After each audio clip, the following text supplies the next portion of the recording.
Hello, আসসালামু আলাইকুম আপুরা ভাইয়ারা, কে কেমন আছেন? আশা করি সবাই ভালো আছেন। আমিও ভালো আছি, আলহামদুলিল্লাহ।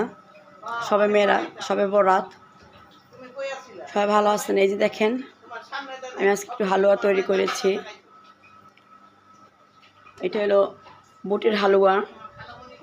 এখানে নেরেস্তা, এটা নেরেস্তা কালার দিয়েছি। এটা নেরেস্তা, এটা হলো গাজরের, এটা সুজির হালুয়া এটা। আর এটা আমি এই যে বুটের হালুয়াটা একটু পাতলা করেছি, যে রুটি দিয়ে খাওয়ার জন্য। সাইডে সাইডে কেটে কেটে খাবে। মেয়ে ইফতার করলো, নাতি ইফতারি করলো, এই যে এখানে কেটে কেটে খেয়েছে। এই যে আমার আজকে আমার এইখানে। আর এখানে দেখেন সবাই, এখানে সবাই দেখেন রুটি বানাচ্ছে। এই যে রুটি বানাচ্টা একটু শেয়ার করি।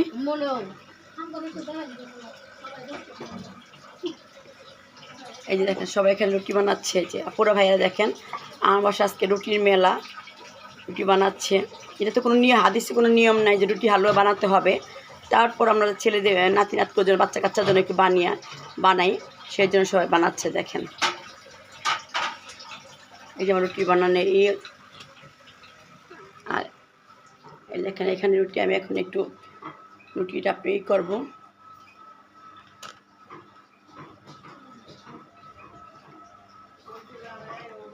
এখানে আমি রুটিটা বেশি করে বানাই, আমি 3-4 দিন খেতে পারি। সেটা আমি কীভাবে করে আমি করি, প্রসেস করি। দেখেন আমি এখানে একটা ওড়না নিয়েছি, আমার ধোয়া একটা সুন্দর একটা ওড়না। সেই ওড়নাটাকে আমি নিচে আগে দিয়ে নিই। নিচে ওড়নাটা আমি পুরো ওড়নাটা আমি নিচে দিয়ে নিই। এই দেখেন আমি ওড়নার নিচে দিয়ে তারপর রুটিগুলি আমি ওড়নাটা 2 ভাগ করি। আমি 2 ভাঁজ করে ওড়নাটা ভাঁজ করে রুটিগুলো আমি এভাবে ঢুকিয়ে রাখি। এইভাবে ঢোকানোর পরে তারপর ওড়নাটা আমি এভাবে ঢেকে আমি 15 দিন পর্যন্ত আমি ফ্রিজে রেখে আমি খেতে পারবো। তারপর আমি যখন আমি খাবো তখন আমি 2টা করে বের করে চটাটা উপরে, তারপরে চটা এইভাবে নিয়ে উপরে আমার রুটি থাকবে। এভাবে চুলার মধ্যে এপার গরম করবো, যেমন রুটি তেমনই হবে। এটা কিন্তু প্রতি বছরই আমি এরকম করি, আমার শাশুড়ি শিখিয়ে দিয়ে গেছে, আমি এইভাবে করতেছি। এখন আমি একটু সার্ভ করবো, যে বাসায় পাঠাবো তাদের জন্য একটু সার্ভ করে নিয়ে করে আমি এখন যার যার বাসায় দেওয়ার আমি একটু দিয়ে নিচ্ছি। আমি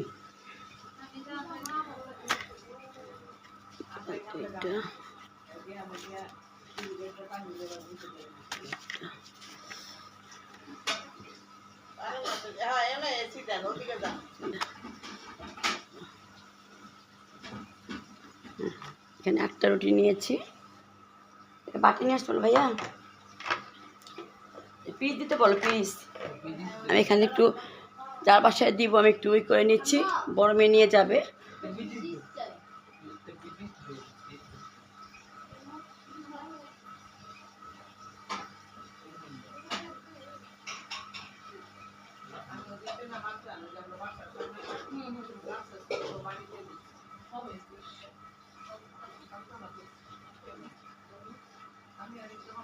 এগুলো গাজরের সুজি দিচ্ছি। এই যে দেখেন, এই যে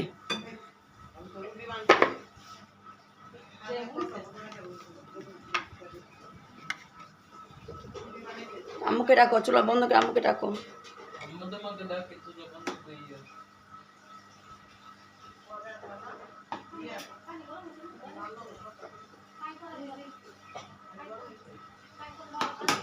এখানে আমি এখন বাড়ি এলে ভাবি বাসায় আমি এখন এটাকে আমি সুন্দর করে রুটিটা আমি এখন ঢেকে রাখলাম। এইভাবে ঢেকে রাখলাম। আবার যখন চার দেওয়ার এটা আমি 15 দিন পর্যন্ত আমি এইভাবে খাবো, কোনো নষ্ট হবে না।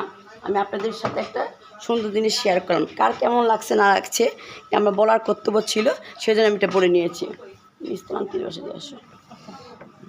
এই দেখেন আমার এইটা দেখছেন, নিচে রুটি দিয়েছি, উপরে 2 নম্বর তাকে আমি দিয়েছি, যেগুলো আমি শেপ করে কেটেছি। 3 নম্বরটা আমি পাতলা করে একটু হালুয়া রান্না করছি বুটের রুটিতে খাওয়ার জন্য। আপনার ভাইয়া যেটা পছন্দ করে সেই জন্য এটা করেছি।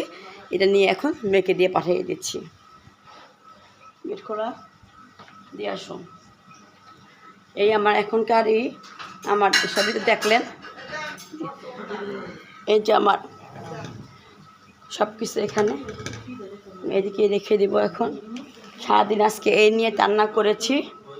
সবচেয়ে বেশি কষ্ট হয়েছে আজকে নেস্তা হালুয়াটা বানাতে, এত কষ্ট হয়েছে। তারপর আমারটা কিন্তু অত নরম হয়নি, মিডিয়াম হয়েছে। দেখছেন কাটছি যে অনেকগুলো পড়ে যাচ্ছে, কাটছি যে আমারটা এমন হয়েছে। দেখেন খুব সুন্দর, মাশাআল্লাহ তাবারাকাল্লাহ। আল্লাহ নেয়ামতের জিনিস, এটা পবিত্র শবে বরাতের জিনিস খাবো। আল্লাহকে সুন্দরভাবে বানিয়েছি সব কিছু। দেখেন আমি যতটুকু আল্লাহ তাআলা আমাকে তৌফিক দিয়েছে আমি ততটুকুই বানিয়েছি এ পর্যন্ত। ঠিক আছে, আমি আপনার সাথে আবার আসতেছি। আপুরা, ভাইয়ারা, আন্টিরা, খালামণিরা, আমি রান্না বসিয়ে দিয়েছি। আমি এখন এটার মধ্যে আমি গরু গোশ বসিয়ে দিয়েছি, বড় করতেছি। জালটা আজকে একদম কম, গরু গোশ বসিয়ে দিয়েছি। এখানে আমি এখন রোজ ভেজে নিব। সব রাত যার ভাগ্যে আছে সে আসবে, সে খাবে, সেই জন্য আমি এখানে 6টা মুরগি নিয়ে নিয়েছি। 6টা মুরগি আমি এখন রোস্ট করব। এই দেখেন 6টা মুরগি আমি এখন রোস্ট করব। এটা আমি এখন দিয়ে দিচ্ছি চুলায়। বিসমিল্লাহির রহমানির রহিম, বিসমিল্লাহির রহমানির রহিম, বিসমিল্লাহ।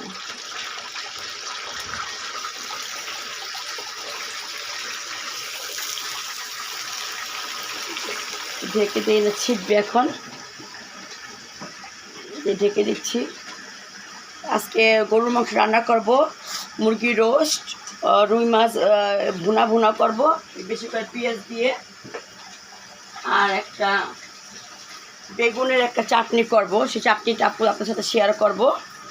আর পোলাও তো হবেই, তারপরে আবার করব, যে ডিম ভুনা করব। এই আজকে আমার এই এখানে হোক,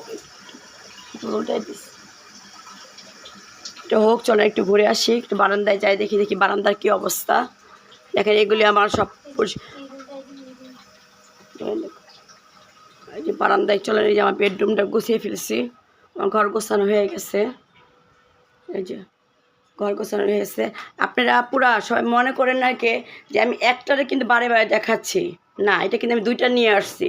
এটার কারণটা কী হলো, এটার ব্যাখ্যা আপনাদের আমি দিচ্ছি।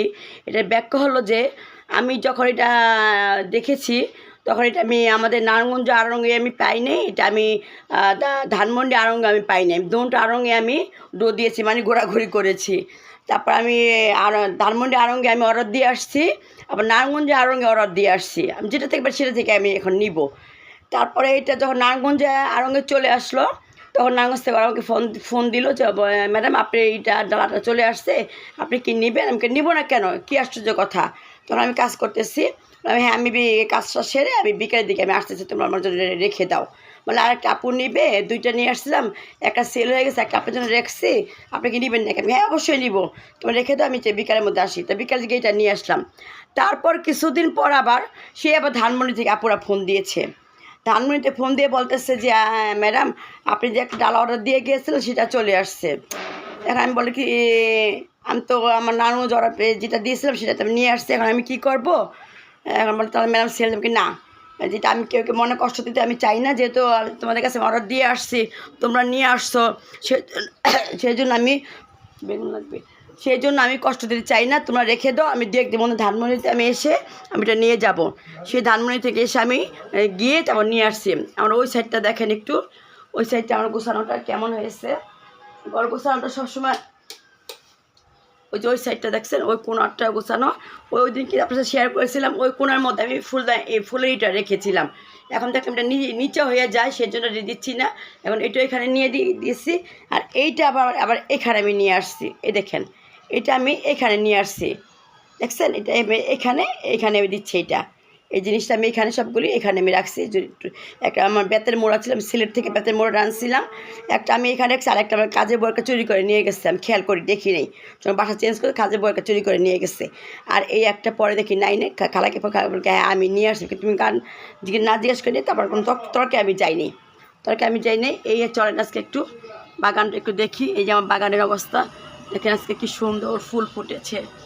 এই দেখেন কি সুন্দর গাছটা ফুল ফুটেছে। এখানে একটা লাল ফুল আছে, এই দেখেন ঝুম করে দেখাচ্ছে, লাল ফুল ফুটেছে। বাগানগুলো আসে মাশাআল্লাহ তাবারাকাল্লাহ, অনেক ফুল আসছে। আজকে সকালবেলা বসে আমি অনেকক্ষণ আমার গাছগুলির দিকে আমি তাকিয়ে আসছি, আল্লাহ তোমার গাছগুলিকে বাঁচিয়ে রাখো। যেহেতু আমার গাছগুলি ফুল আসতেছে, এই অবস্থা আমার গাছগুলির। দেখেন মাশাআল্লাহ ওইদিকে অনেক ফুল আসছে। হ্যাঁ, নতুন নতুন কলি পাতা ছাড়তেছে, যে নতুন নতুন পাতা ছাড়ছে। এখানে প্রচণ্ড পাতা। তারপরে আবার এখানে দেখাচ্ছে আপনাদেরকে, এই দেখেন আমার লেবু গাছে দেখেন এই ফুল আসছে। এই দেখেন মধু খেতে একদম প্রচণ্ড এখানে বল্লা চলে আসছে। কত বল্লা দেখেন মধু কীভাবে খাচ্ছে। এই যে লেবু গাছে, মালতা গাছে আসছে, ওইদিকে লেবু গাছে আসছে। তারপর উপর দেখেন মরিচ গাছে দেখেন আমি দেখাচ্ছি, ওই দেখেন ফুল চলে আসছে, প্রচণ্ড ফুল আসছে, অনেক ফুল আসছে। যদি আল্লাহ নসিবে রাখে তাহলে খাবো। আর কাঁচামরিচ গাছেও ফুল আসছে। এই দেখেন এই যে আমার গাছ, এখানে এখানে দেখেন সব গাছে ফুল আসছে। এখানে একটা পেঁচপাতা গাছ বলেছিলাম, যে এই যে পেঁচপাতা গাছটা এখানেও এই দেখেন, এই যে পেঁচপাতা গাছটাকে নিয়ে নিয়ে খাচ্ছি। শীত যেহেতু শীত চলে গেছে। আর ওইখানে একটা দেখেন ছোট্ট একটা লাল টমেটো পেকেছে, ওই যে দেখেন, দেখছেন? ওদিকে আমি যাবো না, যেহেতু ওদিকে লেবারা কাজ করতেছে। ওই যে ছোট্ট একটা লাল টমেটো আমি গাছ থেকে আনি নেই। যদি কোনো পাখিতে খেতে চায় খেয়ে ফেলুক, ওটা আমি নিব না। এই দেখেন বাগান আমার নয়নতলা ফুল আসছে, এইটা নয়নতলা ফুল আসছে। এই দেখেন এই যে নয়নতলায় ফুল আসছে। গাছগুলির মধ্যে আজকে সবরাতটা ভালোভাবে আল্লাহ সবাইকে নামাজ পড়ার তৌফিক দেও, সবাইকে সব কিছু করার তৌফিক দেও। তারপরে আমি এই যে রোজার আগে আমি সার ঠার দিয়ে আমি গাছটাকে একদম করে ফেলবো আমি। এইটা হইলো আমার অবস্থা। এই আচ্ছা ঠিক আছে, আমি দেখাচ্ছি যে আমার ঘরেও দিয়ে একটা বাগান বিলাস আছে। এই দেখেন এই যে আমার ঘরে একটা বাগান বিলাস, এই যে আলোর বাইরে আলোর জন্য দেখা যাচ্ছে না। এই দেখেন এই যে আমার ঘরটা গোছানো। ওই যে আমার উপরে লাইটিংটা কিন্তু আমার হীরাপুর মেয়ে দিয়েছে, আমার জন্য গিফট পাঠিয়েছে একটা ফুলদানি, যেটা ফুল সবই শেয়ার করেছিলাম আপনাদের সাথে। এই যে আমার বেডরুমটা সকালবেলা উঠে গুছিয়ে নিলাম। এই আপুরা আমার রান্না অলমোস্ট শেষ পর্যায়ে। আপনার সাথে এখন একটা জিনিস শেয়ার করব। এই যে আমি এখানে বেগুনগুলি এই যেভাবে ভেজে রেখেছি, আমি এটা ঝাল মিষ্টি টক রান্না করবো পোলার সাথে খাওয়ার জন্য। এই বেগুনগুলি ভেজে রেখেছি। এই যে এই বেগুনটাকে আপনারা 3-4 টুকরা করবেন, এইভাবে একটু করবেন। একটা বেগুনটা আপনি 4 টুকরা করবেন, এগুলো পিস করে 4 টুকরা করে তেলে ভাজবেন। এত কিছু দেখা সম্ভব না, পুরো তেলে ভাজবেন। ভাজার পর আমি এখন রান্না করবো, একটু দেখেন। বিসমিল্লাহির রহমানির রহিম। সরিষার তেল দিচ্ছি এখানে।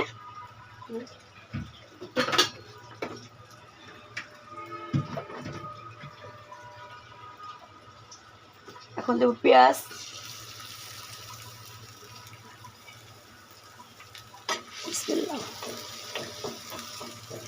বিসমিল্লাহির রহমানির রহিম।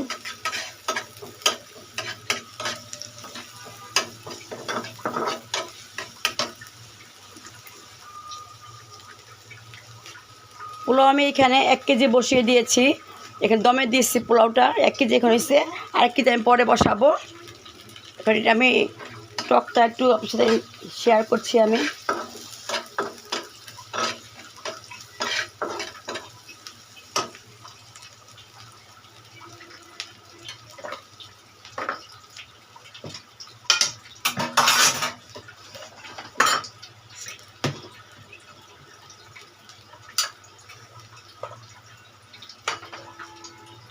একটু কাঁচামরিচ ফেলে দিব।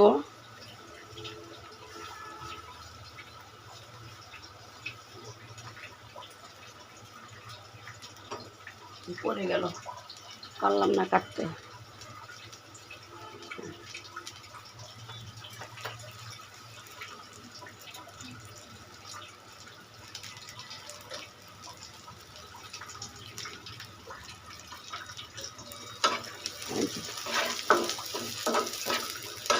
দেখেন পেঁয়াজ ভাজা হয়ে গেছে। এখানে আমি অল্প একটু আদা রসুন দিব। বিসমিল্লাহ।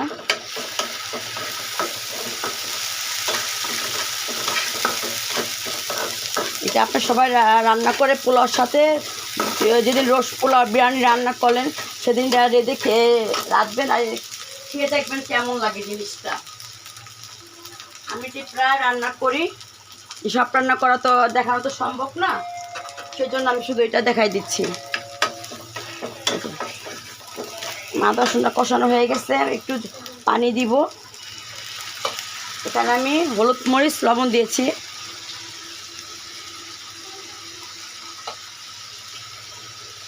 বাটির মধ্যে লেগেছিল, এখন এটা আমি দিয়ে দিলাম।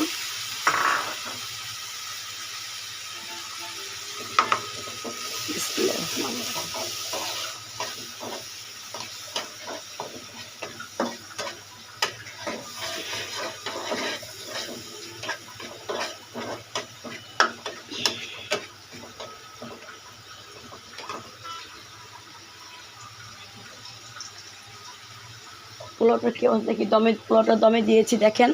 পোলাওটা আমার আমি কিশমিশ দিয়ে বেঁচেছি, একটু মটরশুঁটি দিয়েছি, দমে দিয়েছি। এই দমের নিচ থেকে ফুটে উঠুক, তারপর উপর থেকে আমি উল্টে দিব। 2 কেজি চালের পোলাও রান্না করবো আজকে।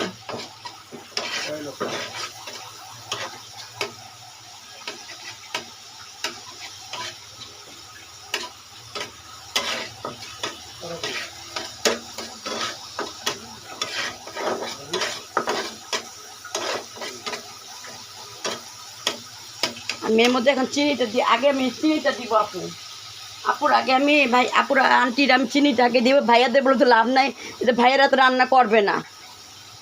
সব ভাইরা রান্না করলে তাহলে তা আপুদের কোনো কষ্টই হতো না, রান্না বান্না আমাদের কথা সেটা বলছি। আপুদের আন্টিদের বলতেছি এখন চিনি দিয়েছি। এখন আমি এখানে চিনি দিয়ে দেওয়ার পর আমি এখানে তেঁতুলটা গুলিয়ে রেখেছিলাম। আগে আমি তেঁতুল ভিজিয়ে গুলিয়ে রেখে এই তেঁতুলের এটা আমি টকটাই যে দেখছেন এটা আমি এখন দিয়ে একটু কষায়ে দেখেন বিসমিল্লাহ। আবার টেস্ট করবো যে ঝাল মিষ্টি টক কতটুকু হইলো না হইলো, এটা আবার শেয়ার করবো। এই যে হ্যাঁ,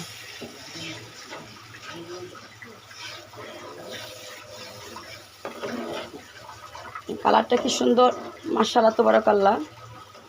সবাইটা বানাবেন, বানিয়ে খেয়ে তারপর আমাকে বলবেন। আমার ছোটো মেয়েকে যখন আমি বিয়ে দিয়েছি তখন এটা আমি প্রায় মেহমান আসতো, তখন এটা রান্না করে আমি প্রায় সবার সামনে এটা দিতাম।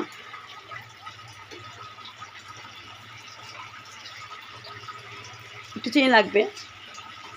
তখন আমার বিয়ে বাড়ির মানুষ সবাই খেয়ে বলতো যে এত সুন্দর একটা টক রান্না, চিনি হয়নি, যেটা একটু চিনি দিব। তারপর আরও আসতো তখন আমি আবার প্রায় রান্না করতাম। আমার মেয়ের জামাইটা খুব এই টকটা পছন্দ করে। যেহেতু মেয়েকে আজকে আসতে বলছিলাম, মেয়ে আজকে আসবে না, নাতিটার অনেক জ্বর। এই 3টা হচ্ছে ঢাকা সেন্ট্রাল হসপিটালে নিয়ে যাবে। এখানে আমার নাতি বাচ্চা হওয়ার পর থেকে এক ডাক্তারে ধরে রাখছে। সেই জন্য আপনার ভাইয়াকে আমার মেয়ে বলতেছে মা তুমি এইটা এসে দেখা যাও না, তোমার জামাই কিছু বুঝোই তো মা। আমি আজকে পারবো না, আমি খুব ব্যস্ত, কালকে থেকে আমি খুব ব্যস্ত, এই রান্না বান্না নিয়ে আমি খুব প্রেশানির মধ্যে আমি আছি। তো আব্বুকে আমি পাঠিয়ে দিচ্ছি। এখন আমি বলছি তুই রান্নাবান্না করিস না, না আমি রান্নাবান্না পাঠাই দিই না, রান্না সব ফ্রিজে ঢুকাই ফেল। আমি রান্নাবান্না করে পাঠাইতেছি তো আব্বুকে দিয়ে, দেরি হয়ে গেছে। আর এর মধ্যে আবার কী হয়েছে বল, দেখেন জ্বালার ওপর কত জ্বালা, এর মধ্যে গ্যাস চলে গেছে, আবার এলপি গ্যাস শেষ। তারপরে আবার 1 ঘন্টা বসে থাকলাম। আপনার ভাই আবার গেছে একটা ওই যে আমাদের নারায়ণগঞ্জে যে দাঁড়াইছে এমপি সাহেব, এখানে হবে, উনি আসছে আমাদের নয়মাটি আমাদের মার্কেটের সামনে আসছে। ওইখান থেকে তার মার্কেটের সেক্রেটারি আপনার ভাইয়া সারা বাংলাদেশের হুসেন সীমতি সেক্রেটারি সেইখানে ওনাকে আবার ফোন করে দিয়েছে তুমি সবাইকে নিয়ে আসো এখানে। ভাইয়া চলে গেছে। এখন কী করি তাদেরকে ফোন করছি, তাড়াতাড়ি গ্যাস দাও। কী বলো গ্যাসে 1 মাসও যায় না, 1 মাস যায় না, এই মাসে রান্না মানে একটু বেশি হয়েছে। তারপরে 1 ঘন্টা বসে আসি, রান্না আগে শেষ হতো। 1 ঘন্টা বসে থাকার পর ওকে 1 ঘন্টা বসে থাকার পর তারপরে গ্যাসটা এলপি গ্যাস লাগালাম। এই রান্না এখন বসাচ্ছি, ধুমধাম আমি করতেছি। আজকে কী করতেছি না করতেছি নিজেও বুঝতেছি না, কতটা বেশি হয়ে গেছে।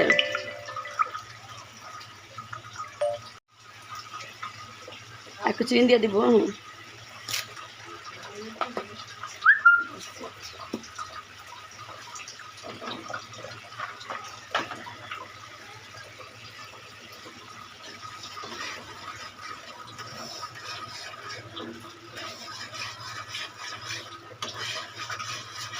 এখন আমি এই যে ভাজা বেগুনগুলো আপনি দেখতেছেন, এই বেগুনগুলো আমি এখন দিয়ে দিব। হ্যাঁ হয়ে গেছে, বেগুনের টকটা রান্না আমার হয়ে গেছে। দেখেন এত নাড়াচাড়া করতে হলে বেগুনটা ভেঙে যাবে, এভাবে আলামি রাখবেন। হ্যাঁ একটু ঝোল দিলে আপনি পারেন, না দিলেও পারেন, যেহেতু আমি একটু ঝোল দিব, একটু পানি আমি দিব এর মধ্যে। অল্প দেখছেন সামান্য একটু পানি দিলাম। ঢাকার কোনো কারণ নেই, কেন বেগুন তো এমনিতে সিদ্ধ হয়ে যায়। যখন আমরা বড় বড় নারিকেলের বেগুনগুলি আনে গোল গোল বড় বড়, সেই বেগুনগুলি আমি একদম ডুবা তেল না, তেল আমি কমই দিই। তারপর আমি জাল বাড়াই একদম ভাজি, একদম দুনো পিঠ এপিট ওপিট হয়ে যায়। এই যে ভাজা রান্না হয়ে গেছে। এখন আমি উপর দিয়ে একটু জিরা ফাঁকি দিয়ে দিব।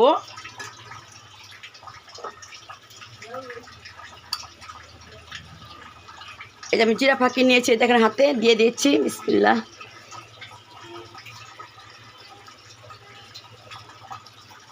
একটু জিরা ফাঁকি দিয়ে, হ্যাঁ এই যে জিরা ফাঁকি দিয়ে দিচ্ছি। বাতাস উড়ে আসতেছে, জানালাটা খুলে দিচ্ছি। গরমে আর দিকে ভালো লাগতেছে না, কি করব।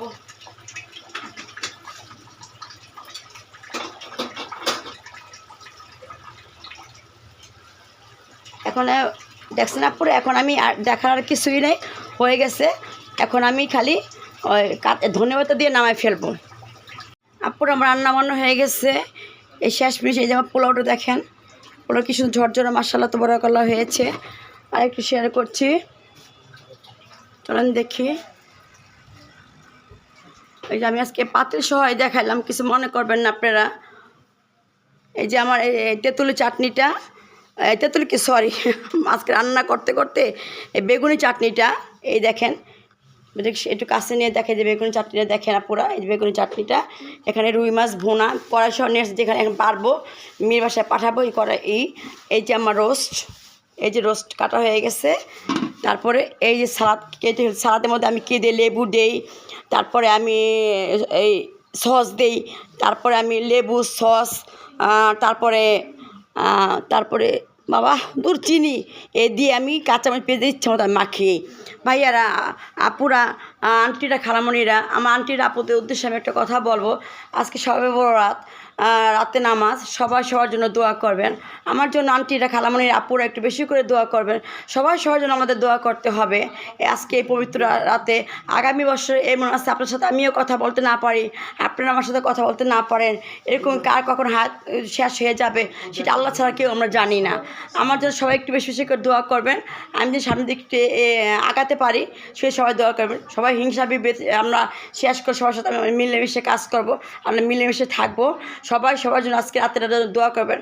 আগেও পরের জন্য দোয়া বেশি বেশি করে করতে হয়, নিজের দোয়া সব লাস্টে করতে হয়, যেটা আমরা হাদিসে পড়েছি, আমাদের বাবা মা আমাদের শাশুড়ি আমাদেরকে শিখিয়েছে। সবাই সবার জন্য দোয়া করবেন। সবাই নামাজ পড়বে ঠিক মতন, আমাকে নামাজ পড়ার আল্লাহ আমাকে হেদায়েত দান করে। আল্লাহর কাছে আমাকে বলবেন, আমার জন্য সবাই এক দোয়া করবেন। এই আপনাদের কাছে আজকে আমার এই রান্না বান্না শেষ করলাম, এই পর্যন্তই আমি আজকে রাখছি। আমাকে আমার কোনো কিছু ভুল ভ্রান্তি থাকে আপনারা ক্ষমা করে দিবেন। কে কখন মারা যায় বলা যায় না। আজকে আমাদের এখানে, আল্লাহ হাফিজ, আসসালামু আলাইকুম।